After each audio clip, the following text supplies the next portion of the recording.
हो गया, स्टार्ट है। इसमें तेरजाई की क्वेश्चन सीधा निकाल दो। नेक्स्ट है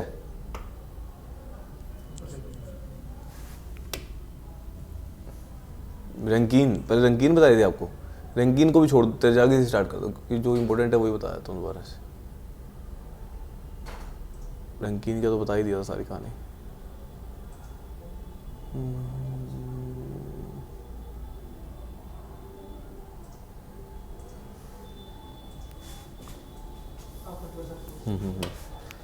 चलो ये रंकीन हो गई थी।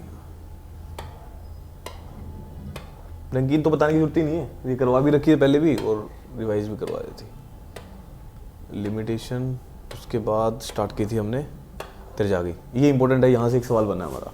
देखो त्रिजागी का सबसे पहले क्या बताया, ये जो इंप्रूवमेंट थी किस पे, प्रांटल थ्योरी पे। अब प्रांटल थ्योरी ने क्या कहा था, जो आपका बेस होगा वो क्या लेके चलेगा, स्मूथ ले लेंगे, बट त्रिजागी ने क्या माना था, रफ लेके चला था। उसके बाद त्रिजागी ने कुछ एजम्पशंस ली, ये इसमें इसने बोला फाउंडेशन जो होगी कैसी होगी, शैलो होगी, और बेस ऑफ द फाउंडेशन क्या होगा, रफ होगा। फेलियर कैसा रहेगा इसके अंदर, जनरल शेयर फेलियर, वो अभी आ जाएंगे जो फेलियर्स हैं सारे। फुटिंग कैसी है, कंटिन्यूस फिटिंग रहेगी और 2D स्ट्रक्चर में रहेगा। नेक्स्ट बताया at the time of failure soil reaches into up to the plastic state तक ले जाती है। जब लोड लगता है उसमें वो प्लास्टिक स्टेट मतलब भी वापस अपनी पोजीशन पे नहीं आ सकता, वो वाला लोड है। स्ट्रेस जो है एक्सटेंड कर जाता है कहाँ तक, ग्राउंड लेवल तक। शेयर रेजिस्टेंस को इग्नोर करते हैं। लोड वर्टिकल और कॉन्सेंट्रिक है। Soil above the base of the foundation neglect कर दिया था, रिप्लेस कर दिया था किसने, इक्विवेलेंट सरचार्ज से। नेक्स्ट बताया था ground surface and foundation level क्या रहेगा, हॉरिजॉन्टल लेके चला था। इफेक्ट ऑफ वाटर टेबल उसने कंसीडर नहीं किया था, बट हमने स्टडी कर ली है वाटर टेबल की। नेक्स्ट इस टाइप की आपको चीज़ें बताई थी मैंने कहा था भी त्रिजागी ने जो कंसीडर किया था यहाँ पे जैसे ही लोड लगता है, लोड लगने के बाद जोन्स में डिवाइड कर दिया था। ये पहला जोन, ये सेकंड, ये थर्ड। फर्स्ट जोन को क्या बोल दिया था, इलास्टिक इक्विलिब्रियम, दूसरे को प्लास्टिक इक्विलिब्रियम, तीसरे को zone of Rankine passive pressure. जो एंगल है 45 + 5/2 होता है, क्योंकि रैंकिन ने जो एंगल माना था 45 + 5/2 और 45 - 5/2। ऊपर का लोड उसने कंसीडर नहीं किया था, बट जब मिट्टी फिल करोगे तो उसको क्या बोल देते हैं, उसको सरचार्ज बोल दिया था उसको। नेक्स्ट है जोन 1, जोन 2, जोन 3 बता दिया था मैंने आपको। इसमें जो इंपॉर्टेंट टर्म थी बताने वाली वो थी ये वाली, जो इसकी शेप बनेगी सर्कुलर बनेगी क्ले के अंदर, लोग स्पाइरल बनेगी किसमें, C5 सोइल में। यही है इंपॉर्टेंट, इससे सवाल बन जाता है। नेक्स्ट सबसे पहले बताया था ये सेंट्रल जोन बीच वाला है, जो इलास्टिक इक्विलिब्रियम में रहेगा। Base footing is consider smooth. अगर ये स्मूथ होती जैसे कि प्रांटल ने मानी तो वो प्लास्टिक इक्विलिब्रियम होता, बट त्रिजागी ने क्या माना था उसको, इलास्टिक इक्विलिब्रियम।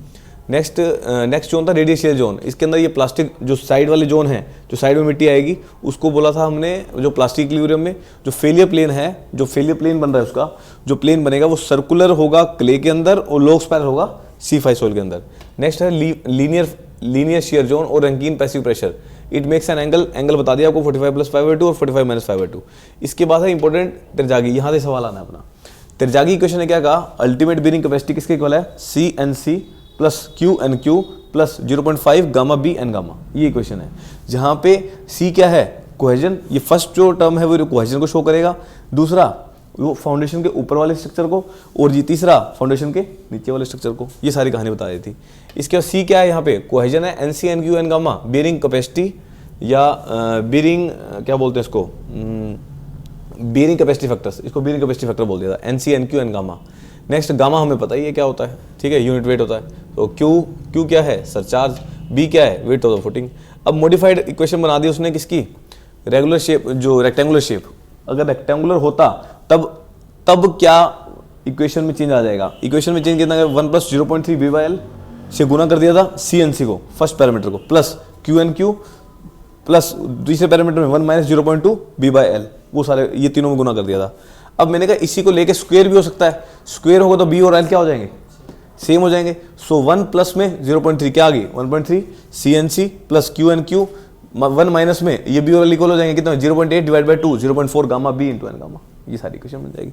नेक्स्ट उसके बाद सर्कुलर फुटिंग के लिए ये सेम रहेगा, जैसे बस 0.4 के लिए क्या कर दोगे, 0.3 कर देना, बस यही सारी कहानी है, ठीक है। नेक्स्ट है, इसके बाद एक सवाल करवा दिया था मैंने आपको, सवाल में जस्ट वैल्यू पुट करनी थी, ये डिस्कस नहीं करा, वो आप पिछले PDF में देख लोगे। चलो नेक्स्ट, उसके बाद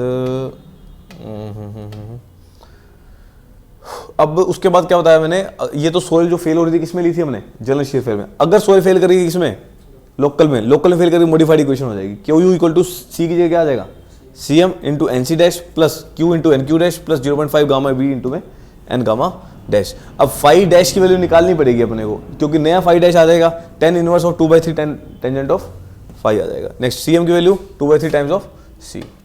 चलो अब उसके बाद फिर सवाल करवाया था जो कि फाई की वैल्यू हमने वैल्यू पुट करके देखी थी, क्योंकि एक आपको टेबल दे दी थी उसके थ्रू। चलो नेक्स्ट बस इतना ही करवाया था इस पीडीएफ में। तो चलो नेक्स्ट पीडीएफ ओपन कर लो। हाँ इतना ही पढ़ा, कोई नहीं, कल वाला भी पढ़ा है। नेक्स्ट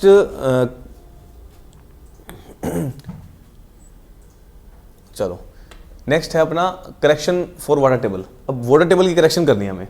वाटर टेबल करेक्शन के लिए ज़्यादा डिटेल में ना जाके मैंने क्या किया आपको, या तो वाटर टेबल होगी बेस के ऊपर, या वाटर टेबल होगी बेस के नीचे भी इतनी नीचे होगी जो उसकी विड्थ है वो उसी के अंदर आ जाएगी, या तीसरा केस होगा वाटर टेबल बिल्कुल नीचे आ जाएगी। 3 केस बताए थे। पहला केस जब वाटर टेबल होगी ऊपर, ये यहाँ भी हो सकती है, मतलब बेस से ऊपर है। अगर वाटर टेबल यहाँ होगी किसी विड्थ पे, उसकी जो अब क्या है एक करेक्शन फैक्टर लगेगा। जैसे सेकंड टर्म थी, सेकंड टर्म में RW गुना कर देंगे, थर्ड टर्म में RW डैश को गुना कर देंगे। जो RW क्या है, water table correction factor. Water table correction factor क्या हो जाएगा, 0.5 इंटू में 1 प्लस DW बाई में DF। अब ये देखो यहाँ पे DW ये वाला है जहाँ पे वाटर टेबल की जो डेप्थ है, अगर ये यहाँ होता तब DW कितना हो जाता, 0 हो जाता, तो वैल्यू कितनी आई थी, 0.5 आ जाती। समझ गए। सो RW डैश पे कितनी वैल्यू है, 0.5। ये 2 वैल्यू आ गए पहले केस के लिए। सेकंड केस, दूसरा केस आया जब वाटर टेबल होगी किसमें, ग्राउंड लेवल से, बेस ऑफ द फुटिंग से नीचे। ये बेस ऑफ द फुटिंग से ऊपर, ये बेस ऑफ द फुटिंग से नीचे। कितनी नीचे है, DW डैश। अगर बेस ऑफ द फुटिंग से नीचे है और तो RW क्या हो जाएगा, RW मतलब सेकंड पैरामीटर में कोई चेंज नहीं आएगा, क्योंकि सेकंड में तो सेकंड होती है अप वाली, थर्ड वाला पैरामीटर है जो नीचे वाला। थर्ड पैरामीटर क्या चेंज आएगा, 0.5 इंटू 1 प्लस में DW dash divide by DB, same. Next तीसरा केस, जब तीसरा केस होगा वाटर टेबल कहाँ आ जाएगी, बिल्कुल नीचे, कोई इफेक्ट नहीं पड़ेगा। RW की वैल्यू कितनी आ जाएगी, 1, RW डैश की वैल्यू 1 ले लेंगे। ठीक है। नेक्स्ट है इसके बाद मैंने एक सवाल करवाया था, सवाल भी करवा दिया था। उसके बाद बताया था मैंने जो अब त्रिज्यागी इक्वेशन क्या होती है, basic equation CNC QNQ plus 0.5 gamma B into में N गामा। QU की value CNC plus QNQ into में, देखो करेक्शन फैक्टर से गुना कर दिया RW, ये गुना कर दिया RW डैश से। नेक्स्ट अब कहता है सेकंड टर्म में जो यूज होगा वो RW, थर्ड टर्म में जो होगा RW डैश। इसके बाद मैंने एक सवाल करवाया, सवाल में क्या दिया था, RCC कॉलम है, स्क्वायर फुटिंग है, is at 1.5 metre below the ground level से 1.5 मीटर नीचे, सोयल लूज है, सिल्टी सैंड, एंड सी की वैल्यू दे रखी है, फाई की वैल्यू 20 डिग्री। अगर फाई की 36 से कम है, अगर 36 से ज़्यादा होती तो कौन सा केस लग जाता अपना, जनरल शेयर फेलियर। अगर 20 है मतलब 29 से कम होगी तो उसको क्या होता है, लोकल शेयर फेलियर। इस लोकल शेयर फेलियर में गामा की वैल्यू दे दी थी, गामा सेट की, ये सारी कहानी आपको दे दी थी। अब मैंने कहा चलो वैल्यू पुट करते हैं। वैल्यू जब पुट करी, ये केस बन रहा था मेरा, दिस इज द केस। अब वाटर टेबल कहाँ रही थी, नीचे थी, तो कौन से पैरामीटर में चेंज आएगा, ऊपर सेकंड वाले में, थर्ड वाले में चेंज आएगा, थर्ड वाले में वैल्यू चेंज हो जाएगी। तो इसके केस में मैंने निकाला, यहाँ पे वैल्यू लगा दी। अब फुटिंग कैसी थी, स्क्वायर फुटिंग में फॉर्मूला क्या होता है, 1.3 CM आ जाएगा, सी की जगह CM आ जाएगा। क्यों, क्योंकि फाई की वैल्यू 20 दे रखी थी। CM NC dash RW QNQ dash plus 0.4 gamma B into N gamma dash into में RW डैश। सो फॉर्मूला देखो, जब CM इक्वल टू सेकंड वाला केस है मेरा, CM की वैल्यू क्या आएगी, 2/3 इंटू में C वैल्यू निकल गई थी। फाई डैश की वैल्यू निकालनी है, फाई डैश की वैल्यू क्या हो जाएगी, 10 inverse of 2/3 times of 10 phi. जब ये वैल्यू पुट करी आपने, कितनी आ गई फाई डैश की वैल्यू, 13.64 आ गई। अब NC dash NQ dash N gamma dash, ये मैंने टेबल से निकाली है, पिछला भी क्वेश्चन यही था, एक टेबल दे रखी थी आपको, वो टेबल देगा आपको, वहां से हमने ये वैल्यू पुट कर दी। और सेकंड केस है तो RW की वैल्यू कितनी, 1.0, RW डैश की वैल्यू 0.5, फॉर्मूला वही है, बस वहां पे B आ जाएगा। क्यों, क्योंकि वो B के अंदर आ गया ना, वो 0.5 into 1 plus DW dash divide by में B आ गया। तो इसमें वैल्यू पुट कर दो, जब इसमें वैल्यू पुट करी 0.3638 आ गया था। नेक्स्ट मैंने वैल्यू सारी इसमें पुट कर दी, जब इसमें वैल्यू निकाली तो QU की वैल्यू आ गई, कितनी आ गई, 22.52। उसके बाद एक स्पेशल केस बताया था मैंने, कहा ये अगर सोयल होती कैसी, कोहेजनलेस सोयल, सी की वैल्यू क्या होती, 0। सो क्यू किसके इक्वल आ जाएगा, QNQ plus 0.5 gamma into B into में N गामा। क्लियर है। नेक्स्ट अब वाटर टेबल राइज करगी कहाँ तक, ग्राउंड वाटर टेबल तक। अगर राइज करगी ग्राउंड लेवल तक तो DW क्या हो जाएगा, 0 हो जाएगा। तो RW और RW डैश कितनी हो जाएगी, 0.5। इसका मतलब बीरिंग कैपेसिटी कितनी हो जाएगी, 50% हो जाएगी। बताया था ना ग्राउंड लेवल अगर राइज कर गया तो। जी से फोन आ रहा है, चलो नेक्स्ट। उसके बाद क्यू यू क्या है, ये प्रोपोर्शनल किसके है, विड्थ के। जो क्यू यू है वो प्रोपोर्शनल किसके, विड्थ के। ये इस डायग्राम से पता लग रहा है, इस डायग्राम बोल रहा हूँ, इस इक्वेशन से पता लग रहा है। क्योंकि ये देखो ये बी की, ये दोनों की बात कर रहा हूँ, इसमें चेंज आ रहा है, बी के तो प्रोपोर्शनल हो गया। नेक्स्ट बताया था मैंने आपको, अगर अब जब डी डब्ल्यू की वैल्यू 0 पुट कर दी थी तो 0.5 आ गया था, और गामा सेट डिवाइड बाई 2 ये आ गई थी वैल्यू, 0.5 आ गया था। तो मतलब 50% क्या हो जाएगी उसकी बीयरिंग कैपेसिटी, कितनी हो जाएगी, 50% हो जाएगी। किसके केस में, सैंड के केस में। कोहेजनलेस है ना, तो कोहेजनलेस केस में इतनी आ जाएगी। नेक्स्ट, वाटर टेबल राइज कर गया अगर ग्राउंड लेवल तक तो 50% ये हो जाएगी। ये सारी कहानी आपको बता दी मैंने, ठीक है। नेक्स्ट, अगर कोहेजिव सोइल होती, जब कोहेजिव सोइल होगी तो क्ले के केस में मैंने आपको कुछ वैल्यू बताई थी, ये आपको याद भी रखनी है, सिर्फ इसके लिए याद करनी है, बाकी कोई याद नहीं करनी। एनसी की वैल्यू कितनी, 5.7, एन क्यू की value 1, N gamma 0, value put करो। जब तेजागी इक्वेशन में पुट किया आपने तो वैल्यू कितनी आ गई, सोइल कैसी है, कोहेजिव, सी की कुछ ना कुछ होगी।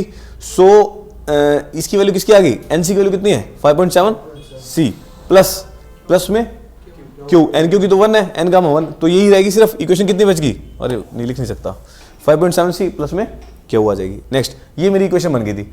अब ये तो क्यू यू की वैल्यू आ गई, गामा डी एफ। मैंने कहा अगर आपको निकालना हो क्यू एन यू, नेट निकालना हो तो गामा डी एफ क्या कर देंगे, माइनस कर देंगे, यहां से कट जाएगा। वैल्यू क्या आ गई, क्यू एन यू 5.7। बहुत बार हर तीसरे साल ये क्वेश्चन आता है, सीधा क्यू एन यू पूछता है, 5.7 सी। एक वैल्यू दे देगा सी की वैल्यू, गुना करोगे आंसर। ऐसा गेट का सवाल है, 1 नंबर का, समझ लो। एक मार्क का आता है, क्ले का केस दे देगा, सी की वैल्यू दे देगा, क्यू एन यू की वैल्यू 5.7 इंटू में सी, खत्म। इतना सा सवाल, समझ लो ना बात। अगर पता होंगी तो हो जाएंगी चीजें। Next, it means net ultimate bearing capacity of the clay is nearly unaffected due to the rise of the ground. अगर ग्राउंड वाटर टेबल बढ़ गई तो वो क्या होती है, अनअफेक्टेड रहती है। क्यों, क्योंकि ना वो वाले पैरामीटर ही नहीं है, कौन से, जो ग्राउंड वाटर टेबल पे इफेक्ट डाल रहे थे। ना तो आरडब्ल्यू सेकंड टर्म है, ना थर्ड टर्म है, फर्स्ट टर्म थी। ये सारी कहानी बता दी थी। उसके बाद जो क्यू यू और क्यू एन यू क्या है, इंडिपेंडेंट है किस पे, विड्थ पे। क्यों, इन केस ऑफ क्ले के केस में, उसमें तो थी सैंड में, बट इसमें क्या है, इंडिपेंडेंट है। नेक्स्ट थ्योरी बताई थी आपको, स्कैम्पटन थ्योरी। अब स्कैम्पटन ने उसके ऊपर आ गया। अब स्कैम्पटन थ्योरी किसके लिए लगती है सबसे पहले, कोहेजिव सॉइल के लिए। कोहेजिव है तो क्या होगा, फाई की वैल्यू 0 होगी, उसके फ्रिक्शनलेस सॉइल बोलते हैं। इन दिस केस, अब स्टार्टिंग में मैंने थ्योरी में बताया था, जब आप डीप फाउंडेशन करोगे या कोहेजिव सॉइल के लिए करोगे तो यहाँ पे 2 रेजिस्टेंस लगते हैं। कौन कौन से, बेस रेजिस्टेंस और साइड रेजिस्टेंस दोनों लगे। आज पढ़ेंगे पाइल में बेस रेजिस्टेंस और साइड रेजिस्टेंस का सिग्निफिकेंस भी पढ़ेंगे।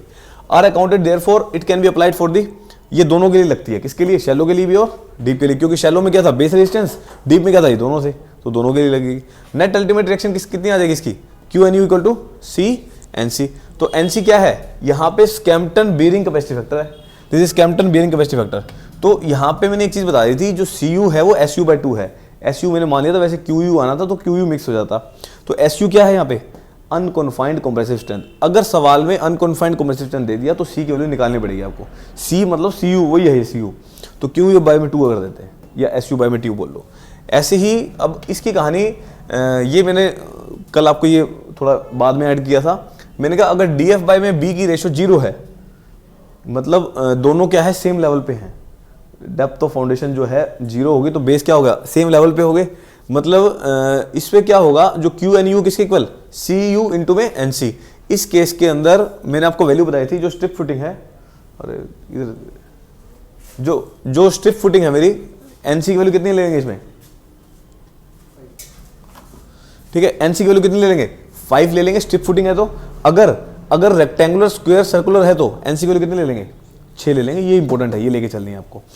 अगर डी एफ बाई में बी की रेशो, इसका मतलब स्कैम्पटन का क्वेश्चन आ गया तो क्या करोगे आप, डी एफ और बी निकालोगे, उसकी रेशो निकालोगे। क्योंकि जरूरी थोड़ी है भैया है, क्या पता ये केस हो, 1 मिनट में वो हो जाएगा। डी एफ और बी की रेशो निकालना, अगर ऐसा आ रहा है तो ऐसा होगा। अगर डी एफ बाई बी की रेशो 0 से 2.5 के बीच में आ रही है, तब रेक्टेंगुलर फुटिंग है तो ये फॉर्मूला हो जाएगा 5 इंटू 1 प्लस में 0.2 डी एफ बाई में बी इंटू में 1 प्लस में 0.2 बी बाई में एल। ये वैल्यू जनरली 6 से 9 के बीच में आती है। ये मैंने ऑब्जर्वेशन के बेस पे लिखी है, ये फिर समझ रहे हो ना बात, इसके बीच में ही आएगी ये वैल्यू। नेक्स्ट बताया, अगर स्क्वायर और सर्कुलर फुटिंग है तब क्या फॉर्मूला हो जाएगा, स्क्वायर सर्कुलर 6 जो स्क्वायर के लिए होती है इंटू 1 प्लस में 0.2 D F by B, same formula, ये भी 6 से 9 के बीच में आएगी। नेक्स्ट बताया था स्ट्रिप फुटिंग है स्टिफ फुटिंग के लिए एनसी की वैल्यू कितनी हो जाएगी 5 इंटू 1 प्लस में 0.2 DF बाई में बी, ये 5 से 7.5 के बीच में आती है, सारे रटने पड़ेंगे फॉर्मूले हैं, ठीक है। और DF बाई बी की रेशो अगर ये एक सारी कहानी तो उसके लिए ऊपर वाली थी, ये मैंने यहाँ नहीं लिखना तो ऊपर लिखना चाहिए था। चलो नेक्स्ट, DF बाई बी की रेशो अगर 2.5 से ज़्यादा आती है, आज यूज होगा ये, देखो कल अपने ये लिख दिया था, सही काम आएगा। DF बाई बी की रेशो अगर 2.5 से ज़्यादा है तो एनसी की वैल्यू 7.5 और एनसी की वैल्यू 9। ये एक सवाल भी आया हुआ एक बार, भाई मेरोफ ने सबसे मैक्सिमम एनसी की वैल्यू कितनी दी थी, ये 9 दी थी। लगता है अपने को वहाँ तक पढ़ते हैं तो ये पढ़ते नहीं है तो ये रह जाती है, तो 9 ली हुई थी। इतना ही करवाया था, मेरोफ हो गया। उसके बाद बस हैं, अच्छा तो बहुत पड़ा यार। अच्छा उसका एक सवाल करवा दिया था मैंने आपको। सवाल में क्या किया था, स्क्वायर फुटिंग ले ली थी और 1.2 metre below ground level and has clay की डेंसिटी दे दी थी, अनकॉन्फाइंड कंप्रेसिव स्ट्रेंथ दे दी थी, डिटरमाइन कर दी सेफ बेरिंग कैपेसिटी, और फैक्टर सेफ्टी कितनी दे रखी थी, 2.5 दे रखी थी। तो इस केस में देखो पहले एनसी की वैल्यू निकाली। सबसे पहले इस क्वेश्चन में क्या करना, DF बाई बी की रेशो लेना, ठीक है। तो जितनी भी आ रही है वो अभी इसमें पता लग जाएगा। एनसी की वैल्यू कितनी लेंगे, 6 इंटू में 1 प्लस 0.2 DF बाई में बी, तो ये वैल्यू पुट करोगे तो 6.576 आ जाएगा। क्यू एन यू की वैल्यू सी यू इंटू में एनसी, सी यू कैसे निकालते हैं, unconfined compressive strength divide by 2 into NC की वैल्यू 6.576, ये निकाल ली थी। अब निकाला था अपन ने net safe bearing capacity. Net safe क्या होता है, Q N U divide by में फैक्टर सेफ्टी। तो क्यू एन एस क्या, क्यू सेफ निकालना है, क्या करूंगा, क्यू एन एस में क्या प्लस कर दो, गामा डी एफ प्लस कर दो, वैल्यू आ जाएगी। तो क्यू सेफ आ गया था। उसके बाद क्यू सेफ ही निकाला था अपने को, वो निकाल लिया था। नेक्स्ट एक क्वेश्चन वो करवाया था एलोवेबल बेरिंग कैपेसिटी का। सवाल आप पढ़ लेना, कंसेप्ट बता दिया मैंने, आसान हो जाएगा पढ़ना, नहीं तो वीडियो से लगा सकते हो, कोई इशू वाली बात नहीं है। नेक्स्ट आपको बताता हूँ मेरोफ थ्योरी, ये चीज इंपॉर्टेंट थी, वो याद है ना। Next Meyerhof theory, this theory is most generalize in which shape factor, depth factor, inclination factor भी इंक्लूड हो जाता है उसमें। मेरोफ थ्योरी मतलब तेरजागी में ही उसने क्या कर दिया, shape factor, depth factor, inclination factor से गुना कर दिया। वैल्यू कितनी आ जाएगी, अब देखो अगर मैं इक्वेशन बनाऊं तो सी एन सी थी plus Q N Q plus 0.5 gamma B into N gamma. अब क्या करना है अपना, शेप फैक्टर, डेप्थ फैक्टर और इंक्लिनेशन फैक्टर से गुना कर देना और कुछ नहीं करना। वैल्यू देगा तो कर लोगे, नहीं तो आपको सवाल तो बनता नहीं है, जस्ट आपको ये पता होना चाहिए कौन किसने इंक्लूड कर दी थी। नेक्स्ट यहाँ पे इसके बाद क्या किया था अपन ने, ये सारी चीजें बता दी थी। मेरोफ थ्योरी अडॉप्ट की थी किसने, आईएस कोड ने। इसके अंदर वाटर टेबल करेक्शन फैक्टर भी ले लिया था। वाटर टेबल करेक्शन फैक्टर लोगे तो क्या हो जाएगा, उसने कुछ नहीं किया, अब आरडब्ल्यू और आरडब्ल्यू डैश से और गुना कर देना, सारी चीजें मिक्स हो गई थी। मेरोफ ने आके, आईएस कोड ने आके सारा कुछ मिक्स कर दिया था। ठीक है जी, इतना ही करवाया था। उसके बाद और एक चीज और बताता हूँ आपको, जो ये आपको मैंने एम्पिरिकल फॉर्म में बताया ना, इससे पहले फील्ड मेथड करना है अपने को, क्योंकि फील्ड मेथड जब करेंगे ना, ये मेथड वहीं लगेंगे सारे क्वेश्चन के फॉर्मूले। सवाल भी आए हुए हैं एक आधा इस पे, तो ये वाले मेथड कब लगेंगे, जब एसपीटी नंबर, एसपीटी टेस्ट कर लेंगे, आज वो टेस्ट करेंगे हम लोग। ठीक है, नेक्स्ट टॉपिक है अपना फील्ड टेस्ट। चलो 2 मिनट पॉज कर दो, स्टार्ट करते हैं फिर।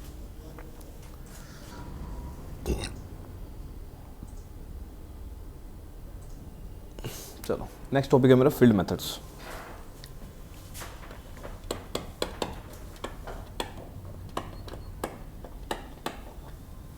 फील्ड मेथड, फील्ड मेथड में हम 2 टेस्ट पढ़ेंगे। कौन कौन से, this is plate load test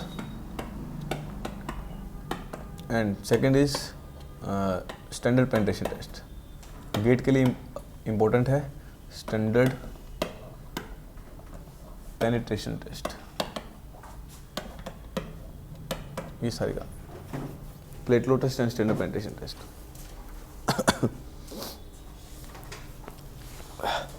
first is plate load test.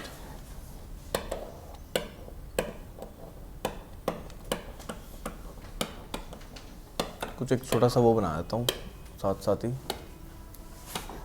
This is the footing,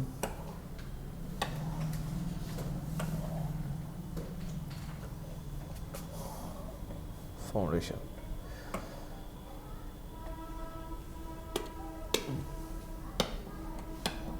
load कैसे लगेगा, this is width of footing BF, this is width of footing and this is the ground level.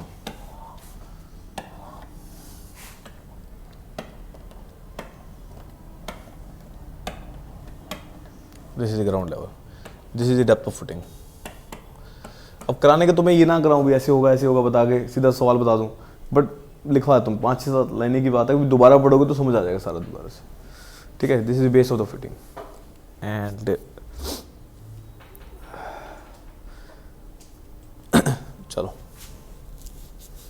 आपको मैं photo भी दिखाई देता हूँ साथ साथ। इसके अगले ही है, ये होता है हमारा plate load test. This is plate load test. इसमें आपको एक और चीज़ बता दूँ, यहाँ पे क्या करते हैं हम लोग, यहाँ पे हाइड्रोलिक जैक लगाते हैं, हाइड्रोलिक जैक लगाते हैं। इसकी जो सेटलमेंट है उसको फाइंड आउट करने के लिए क्या लगा हुआ है, डायल गेज लगा हुआ है, ठीक है। ऊपर लोड कैसे भी लगा सकते हो, या तो कोई भी बैग्स लगा दो, सैंड बैग्स लगा दो, ईंटें लगा दो, लोड लगाना है अल्टीमेटली अपन ने, ठीक है। उसके बाद ये है जो ये अपन ने क्या बनाया है, ये अपनी प्लेट लगी हुई है, बेस प्लेट, इसको बोलते हैं बेस प्लेट। ये कलर हो जाएगा ना इस पर, this is base plate BP. ये जो मैं बता रहा हूँ वो इंपॉर्टेंट है, दिस इज बेस प्लेट, ठीक है। एक बता दी मैंने आपको बेस ऑफ फुटिंग, बता दी ना, वो बेस ऑफ फुटिंग जो फाउंडेशन की बेस है वो बेस ऑफ फुटिंग आ जाएगी या फाउंडेशन आ जाएगी। नेक्स्ट इसमें और क्या पढ़ना है, इसमें डायल गेजेस लगे होते हैं सारे, कैसे कैसे लगे होते हैं वो सारी कहानी बता देंगे आपको। नेक्स्ट है loading column foundation level bearing plate, जैसे बेरिंग प्लेट लगा रखी है, लोड लगा रखा है, बस इसमें यही होता है। इसमें क्या क्या फाइंड आउट करना है इसमें भी हम देखते हैं स्टेप वाइज। और इसमें और क्या बताऊँ, जो इसका गड्ढा है, जो गड्ढा को जो है वो कितना होना चाहिए, it is not less than 5 times of BP. Size of pit, size of pit, size of pit is not less than 5 times of BP. भाई इससे कम नहीं होना चाहिए, तो अल्टीमेटली ये यूज़ करेंगे अभी हम, समझ रहे हो। तो ये चीज़ें हैं जो आगे स्टार्ट करते हैं हम लोग, ठीक है। चलो अभी स्टेप वाइज लिखते जाते हैं, ज़्यादा समझ आता रहेगा हमारे को।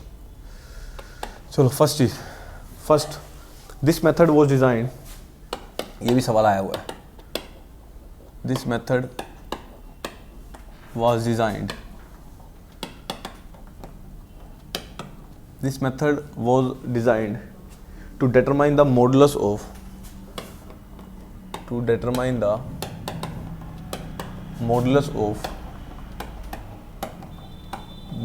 subgrade reaction, modulus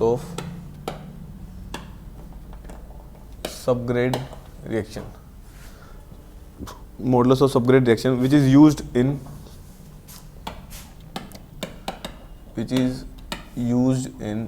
design of rigid pavement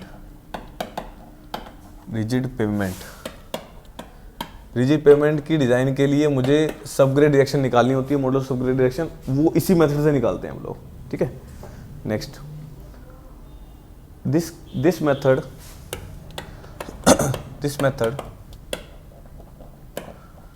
method can also be used, ये सवाल आया हुआ है, ये थोड़ा सा इसको मार्क कर लेना। This method can also be used to find the bearing capacity,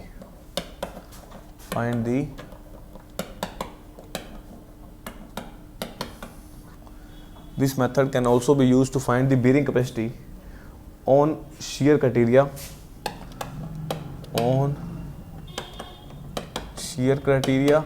and allowable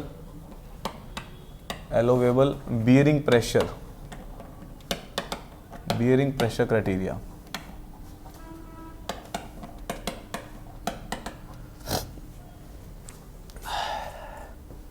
ठीक है, allowable bearing pressure criteria based on, या इसको क्राइटेरिया मतलब सेटलमेंट क्राइटेरिया होगा। दिस इज इसे क्राइटेरिया से पहले सेटलमेंट क्राइटेरिया, ये लिख लो based on settlement criteria,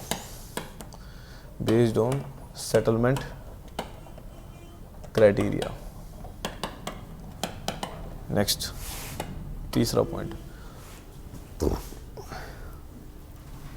a pit of size, अब स्टार्ट हो गए points.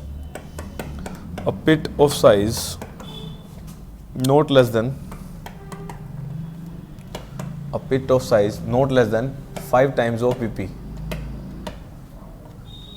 a pit of size not less than 5 times of BP या बेस रिजिड प्लेट बोल सकते हो, size of rigid plate is एक्सकावेटेड having depth,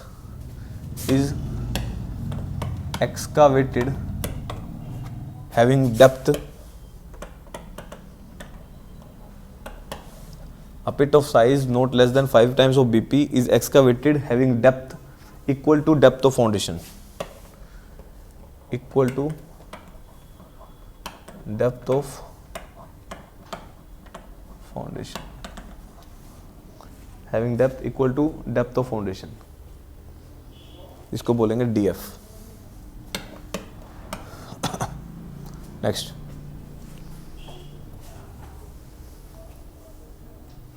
next हो, if water table is present, चौथा point, if water table is present, if water table is present at or above the foundation level, at or above the foundation level,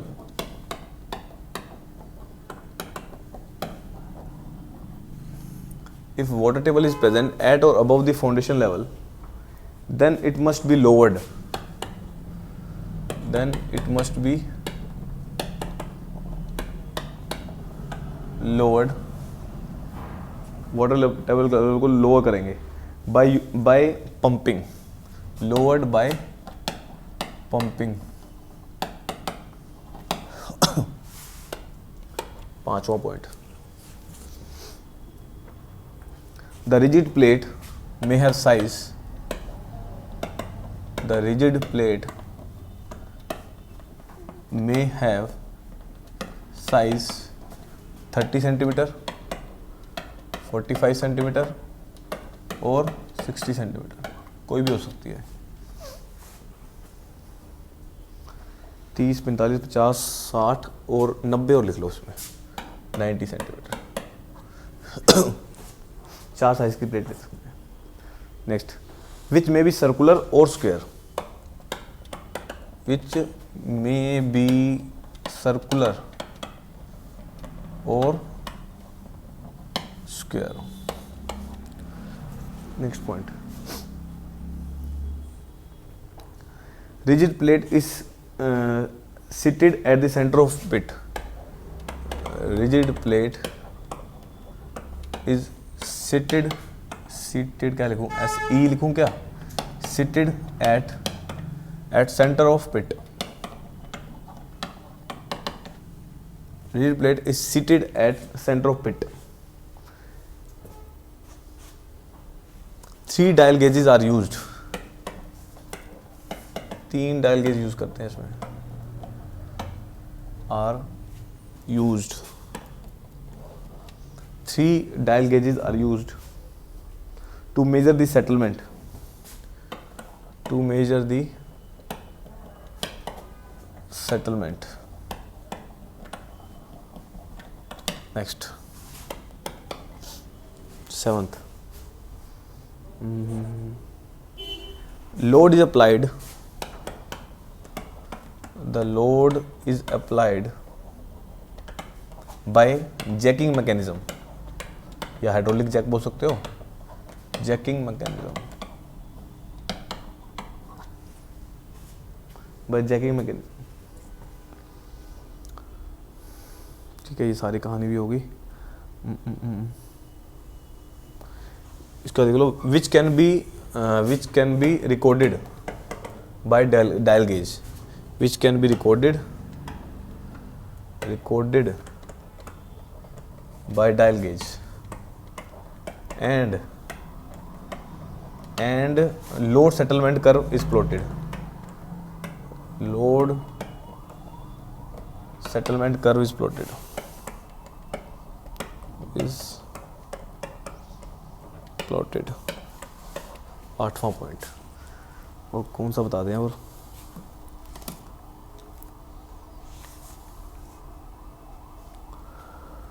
ये point लिख लो. The shear failure occur, यही लिख दूं, the shear failure occur, the shear failure occur when plate starts settling suddenly, when plates starts settling suddenly,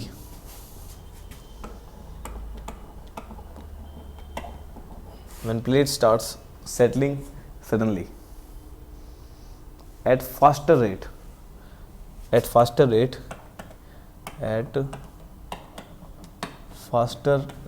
in case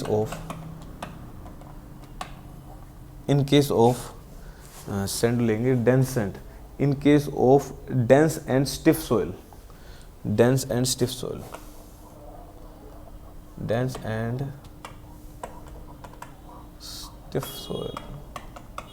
लो जी, ठीक है। Next point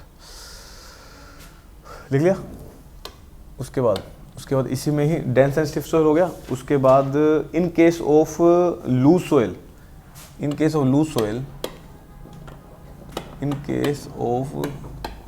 loose soil progressive failure occur,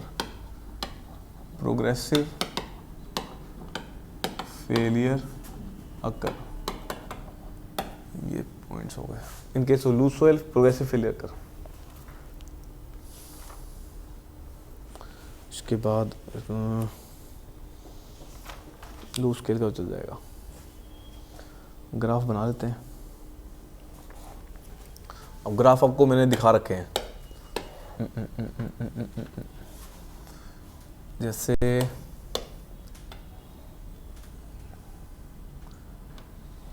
ये थे, ये कौन से, ये आपको याद है जनरल शेयर फेलियर का, ये था अपना डेंस सैंड के केस में बनेगा, ठीक है। हाँ, उसके बाद एक होता प्रोग्रेसिव फेलियर, ये डक्ट फेलियर। ये किसके केस में था? लोकल शेयर में क्या था?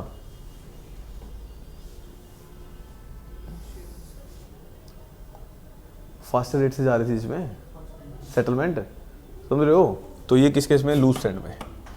This is loose sand and this is dense sand. Dense sand बोल सकते हो, और ओवर कंसोलिडेटेड सॉइल, इसमें NCS, ठीक है। ये सारी चीजें लिख लो इसमें। चलो जी, ये भी हो गया। अब स्टार्ट करें फॉर्मूले इसके, एक क्वेश्चन देख लेते हैं।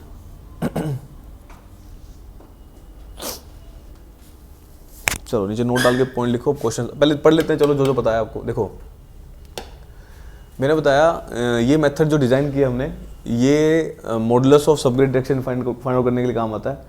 मॉडुलस ऑफ सबग्रेड डायरेक्शन मतलब सेटलमेंट निकालते हैं रोड की रिजिड पेमेंट के केस में, तो ये उस केस में भी यही काम आता है। नेक्स्ट बताया, क्योंकि ये सवाल आया हुआ है, सेम टू सेम पूछा हुआ था। नेक्स्ट है, this method can be use to find the bearing capacity find out करते हैं किस के बेस पे? शेयर क्राइटेरिया के बेस पे भी, दूसरा सेटलमेंट क्राइटेरिया के बेस पे भी, दोनों के बेस पे, ठीक है। नेक्स्ट इसमें एक गड्ढा बनाएंगे जो साइज का होगा कितने? 5 टाइम्स ऑफ बेस प्लेट, जितना बेस प्लेट का साइज। अब बेस प्लेट का साइज कितना होता है?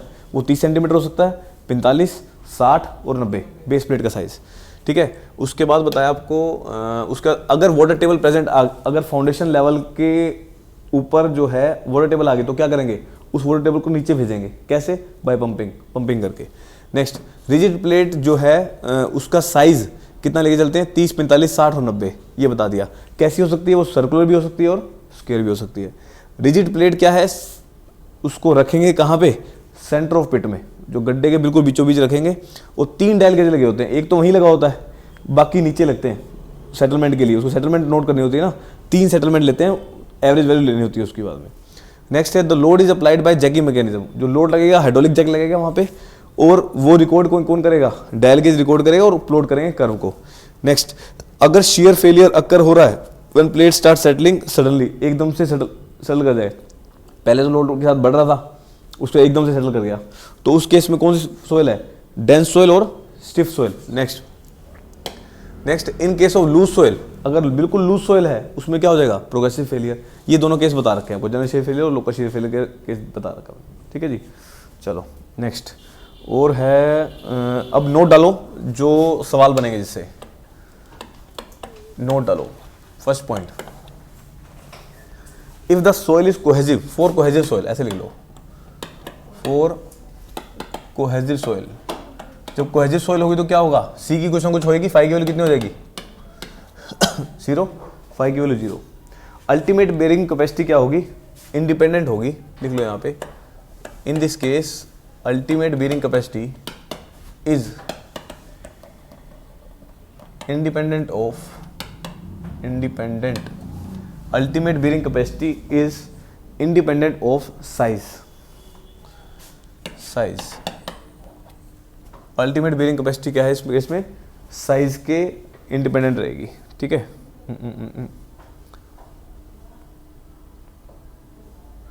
इसका मतलब जो फुटिंग, इसमें दो केस लेके चलते हैं हम। Ultimate bearing capacity of footing किसके को लाती है? Ultimate bearing capacity of plate. ये पहला आपका क्वेश्चन सोल्व करने का क्राइटेरिया है, पहला। इस केस में जब हम सवाल सोल्व करेंगे दो चीजें देखेंगे, क्या? एक फुटिंग की, एक प्लेट की। जो बेरिंग कैपेसिटी फुटिंग की आएगी वही अपनी किसकी आएगी? प्लेट की आ जाएगी, फॉर क्लेज, ठीक है। Next, if for cohesionless soil, second case में फॉर कोहेजनलेस सोइल, कोहेजनलेस यहां पे लिख लो फॉर क्ले, कोई सवाल कराऊंगा तो पता लग जाएगा। फॉर कोहेजनलेस सोइल, अगर सोइल आ गई कोहेजनलेस सोइल है तो क्या होगा? अल्टीमेट बेरिंग कैपेसिटी इंक्रीज होती है with size. Ultimate bearing capacity increases with size. ये तो बताया भी था मैंने आपको, पहले बता चुका हूँ सारी चीजें, समझ लो ना। बी के ऊपर बेस थी, कोहेजनलेस, वो डिपेंडेंट नहीं होती, ये सारी चीजें पता है मुझे। इस केस में जो फॉर्मूला होगा मेरा, वो फॉर्मूला होगा QUF डिवाइड बाय में QUP equal to BF divide by में BP। मैंने बना रखा है ये, वैसे फॉर्मूला ये उल्टा याद करने के लिए आसान हो जाएगा ये, समझ गए। अल्टीमेट बेरिंग कैपेसिटी ऑफ किसकी? फुटिंग की। Ultimate bearing capacity of plate, दोनों की ratio equal to width of footing to the width of plate, ठीक है ना। तो इन दोनों की एक चीज पूछ लेगा इसमें से, आपको ये फॉर्मूला लगाना पड़ेगा कोहेजनलेस सोइल केस में। This is the second formula जो यूज करेंगे।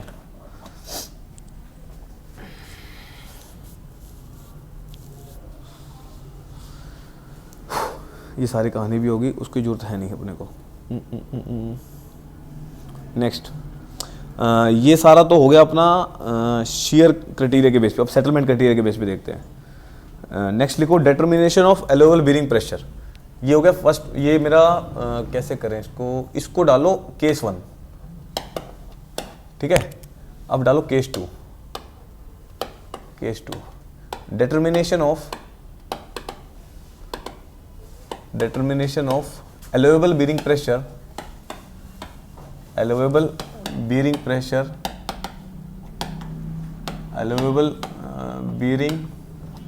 determination of allowable bearing pressure based on settlement criteria,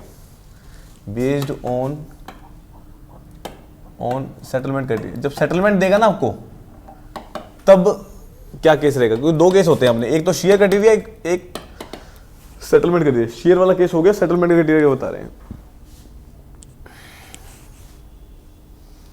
first, let SF is settlement of footing given by IS code, एक IS कोड देगा, ये permissible कर लेना आगे, permissible settlement जो IS code देगा, परमिजिबल सेटलमेंट, ये MM में होगी। नेक्स्ट, SP इज प्लेट की कोरस्पॉन्डिंग परमिजिबल सेटलमेंट,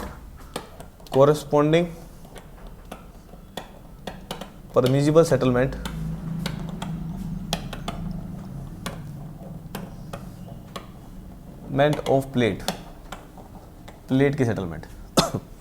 अब इसका फॉर्मूला याद कराता हूँ आपको। डेंस एंड के लिए, for dense and cohesionless soil के लिए, कोहेजनलेस सॉइल में SF डिवाइड बाय में SP equal to SF by में SP equal to BF by में BP। अगर यहाँ BF आ गया तो यहाँ पे BP, यहाँ पे BF प्लस में 0.3 प्लस में 0.3। अब स्क्वायर देख लेता हूँ कहाँ आएगा, इसमें पूरे के स्क्वायर आ जाएगा, ठीक है। दिस इज पूरे के स्क्वायर। अगर कोई याद करने का तरीका, settlement of footing, settlement of plate, यही सेम। क्या देखो पहले वाला फॉर्मूला बताया ना मैंने आपको, width of footing, width of plate हो गया। उसके बाद जब अगर बी एफ बाय में बीपी है तो बीपी ऊपर आ जाएगा, बी एफ नीचे आ जाएगा। बी यहाँ पे यार ये लो, बीपी यहाँ पे, बी एफ यहाँ पे, दोनों में प्लस करोगे 0.3, उसका स्क्वायर कर दोगे पूरे का, बात खत्म। क्लियर है? ये फॉर्मूला याद करना पड़ेगा 10 सेंट के लिए, इसे सवाल आएगा, इसी से सवाल आएगा, कंफर्म है। नेक्स्ट फॉर क्ले, अगर क्ले बोलता है, फॉर क्ले, क्ले के केस में सेम एस एफ बाय में S P equal to B F by में बी पी। ये लो, ये मेरे फॉर्मूले खत्म हो गए।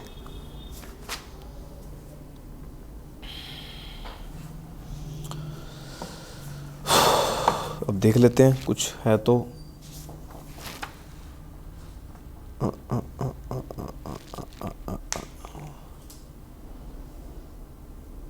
एक C5 सॉइल के लिए और लिख लो इसके आगे। नेक्स्ट ये for dense sand for clay, अब C5 दोनों के लिए, फॉर C5 सॉइल, C5 मतलब कोहेजन भी है और सिल्ट भी है। इस केस में क्या करना है आपको, SF बाय में SP, BF बाय में BP की पावर n+1, ये फॉर्मूला बन जाएगा। यहाँ पे जो n की वैल्यू लेके चलते हैं 0.5 for C5 soil, n equal to 0.5 for C5 soil, ये सारे फॉर्मूले हो गए इसके। अब देखता हूँ कुछ और है तो प्लेट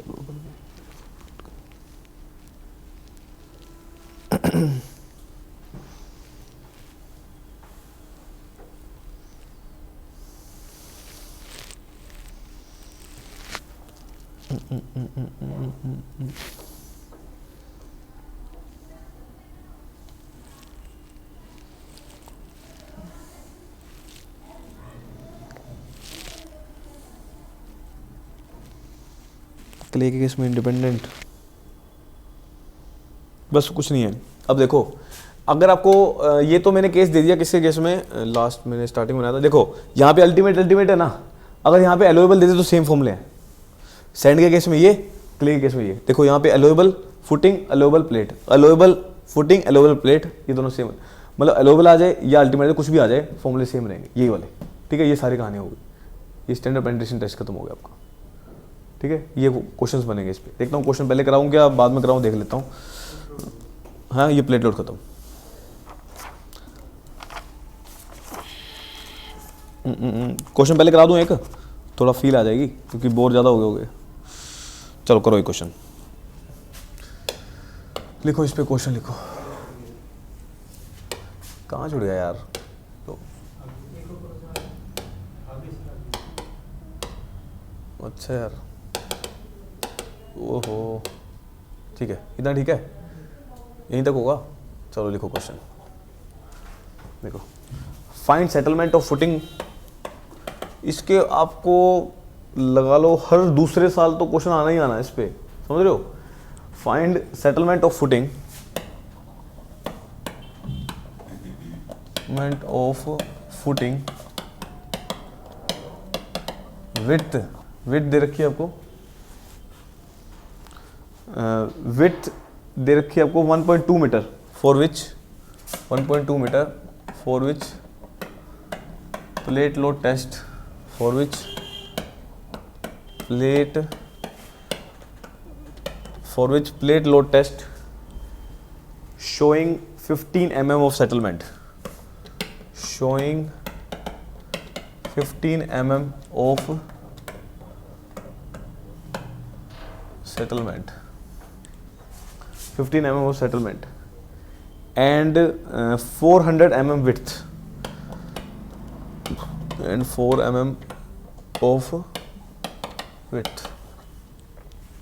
यहाँ पे और क्या देख रखा है, दोनों केस में निकाल दो। एक है फर्स्ट केस सैंडी सोयल, दूसरा केस क्ले।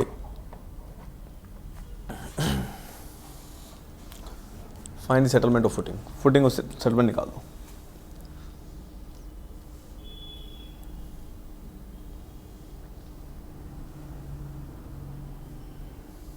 अब आपको मैंने को बताना है इस क्वेश्चन से कौन सी चीज़ मीटर में लेंगे और कौन सी चीज़ mm में लेंगे, ठीक है ना, वो चीज़ बताने के लिए बताया क्वेश्चन। करो।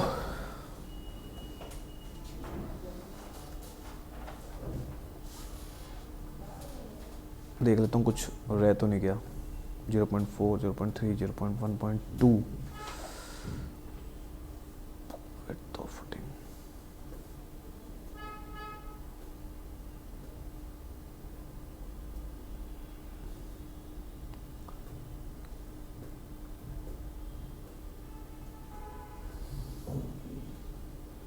देखो ऐसा सवाल आएगा आपके, आपने इस क्वेश्चन में क्या देखना है, क्राइटेरिया कौन सा है, सेटलमेंट लग रहा है। सेटलमेंट के केस में मैंने आपको दो फॉर्मूले बताए हैं, एक सैंड के केस में, एक क्ले के केस में।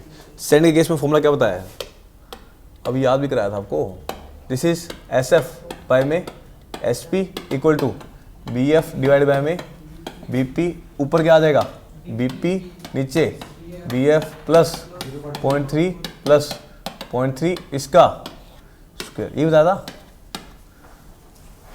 ये बताया होगा। अब आपने क्या करना है, देखो बाकी सारी चीज़ें मीटर में लेंगे, सेटलमेंट हमेशा mm में, ठीक है, ये चीज़ बतानी थी बस मेरे को, क्योंकि ना फॉर्मूला तो बता देते हैं, फिर सवाल सोल्व करते हैं ना जब, या तो एक चीज़ में लिखते हो आप लोग, है ना। सेटलमेंट हमेशा करनी है आपको mm में और बाकी सब मीटर पे करोगे। सेटलमेंट किस किस की दे रखी है, SF बाय में SP। सेटलमेंट किसी की दे रखी है, आपको फुटिंग की निकालनी है, फुटिंग की निकालनी है SP। Settlement of plate, plate की सेटलमेंट देखो कितनी दे रखी है, पढ़ो क्वेश्चन, 15 mm दे रखी है सेटलमेंट ऑफ प्लेट, ये लो 15 ऊपर ले गया। Next width of footing, footing की विड्थ कितनी है, फुटिंग की विड्थ दे रखी है आपको 1.2 मीटर, देखो विड्थ ऑफ फुटिंग है ना 1.2 मीटर। अच्छा width of plate, width of plate बताओ कितनी दे रखी है, 400 mm, कितनी हो जाएगी 0.4 दे रखी है ना, इनटू में यहाँ पे आ जाएगा 0.4, यहाँ पे आ जाएगा 1.2 प्लस 0.3 प्लस 0.3, निकाल दो। ऐसा सवाल आएगा एक, ये फॉर्मूले का खेल है, जिसको याद हो गया वो कर जाएगा, नहीं तो रह जाएगा।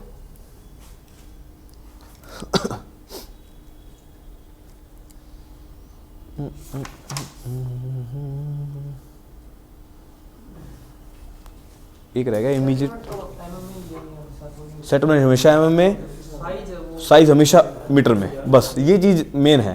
इसे लिख देता हूँ यार यहाँ पे, क्योंकि यहीं से दिक्कत होती है, क्योंकि मेरा खुद का गलत हुआ होगा कुछ नहीं,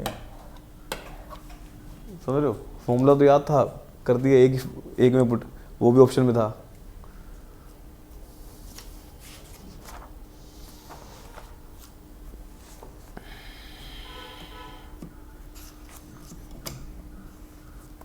चलो जी समझ गए ना, क्वेश्चन ऐसे करने हैं, मतलब आपको एक छोटा सा एग्जांपल दे दिया मैंने।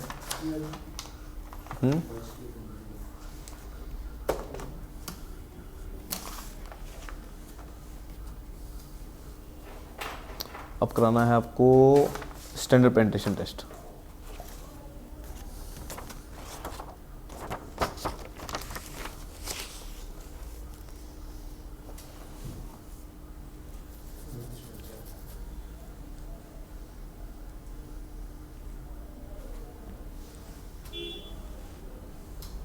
क्लियर, कितनी आ गई,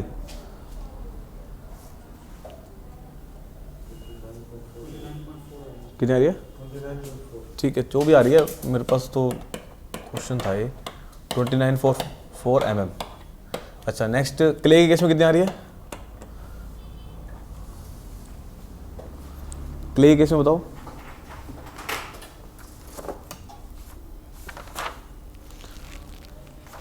क्ले के केस में फॉर्मूला याद है, क्या होता है, SF by SP equal to BF by BP, बस इस कितने 45 है,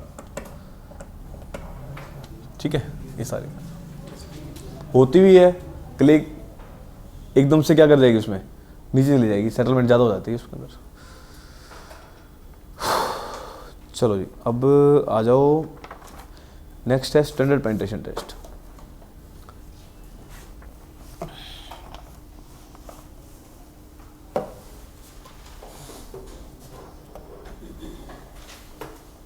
next is standard penetration test SPT। मैं आपको डिटेल में ही पढ़ा रहा हूँ, ठीक है। Standard penetration test, standard penetration test. सबसे पहले दिस टेस्ट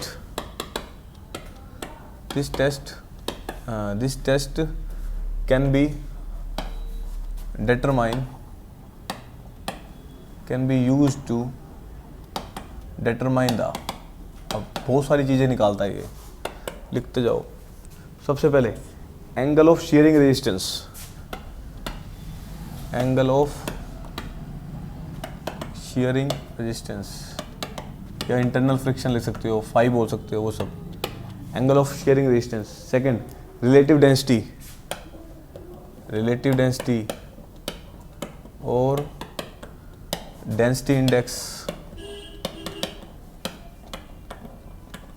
तीसरा point allowable bearing pressure, allowable bearing pressure. चौथा लिखो bearing capacity on shear criteria, bearing capacity on shear criteria. अच्छा, इसका क्राइटेरिया कौन सा था? अलाउएबल बेरिंग प्रेशर का ऑन सेटलमेंट क्राइटेरिया, ऊपर लिख लो इसके, ऑन सेटलमेंट क्राइटेरिया।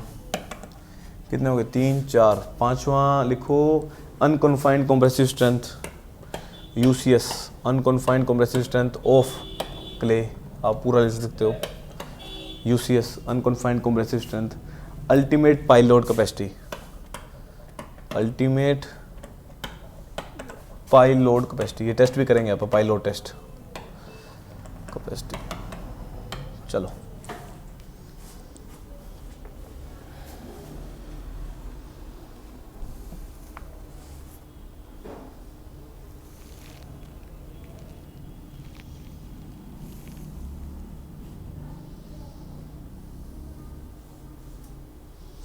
लिख लो इसके बारे में 4-5 पॉइंट लिख के, डायग्राम दिखा के खत्म करते हैं इसको। चलो अब ये तो कर ही रखा है आपने। पहला फर्स्ट पॉइंट लिखो procedure. The split spoon sampler is driven, the split spoon sampler is driven, the split spoon sampler is driven bye dynamic mechanism, by dynamic mechanism. The split spoon sampler is driven by dynamic mechanism of hammer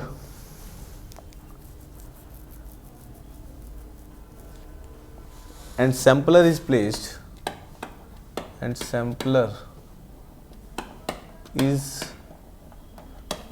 on a borehole.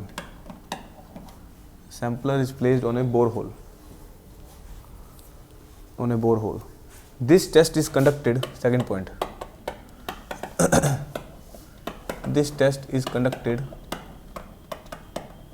ऐसे तो 750 हम लेते हैं, but इसमें लिखा हुआ this test is conducted either at 2 to 5 metre interval, 2 से 5 metre के इंटरवल पे, or at the change of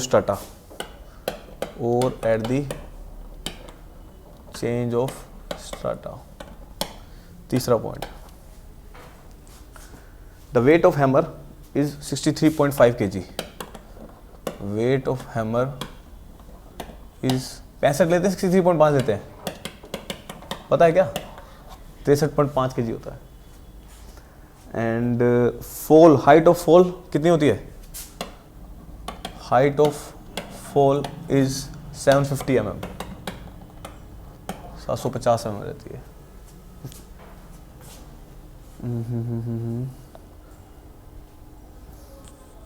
the penetration per blow, the penetration per blow is known as set, उसको सेट बोलते हैं। जो पेनिट्रेशन है per blow, penetration per blow of hammer, blow of hammer is known as set. और point तो चौथा नहीं लिखना, वैसे लिख दिया। The SPT number is defined as, इसको ऐसा करो यार, ये तो ऐसे लिख लो ब्रैकेट में, चौथा पॉइंट उसमें लिख लो। द एसपीटी नंबर, चौथा पॉइंट यहाँ लिख लो। The SPT number is defined as the number of blows. The SPT number is defined as the number of blows required of 300 mm of penetration। 300 mm की जो penetration है उसके लिए जो नंबर ऑफ ब्लोज लगे उसको बोलते हैं एसपीटी नंबर। नेक्स्ट, अब रह गया या बोल सकते हो, ऐसा भी बोल सकते हैं, लास्ट 300 mm, लास्ट 300 mm लिख लो। The SPT number is defined as the number of blows required for last 300 mm of penetration, last लिख लेना। ठीक है, अब रह गया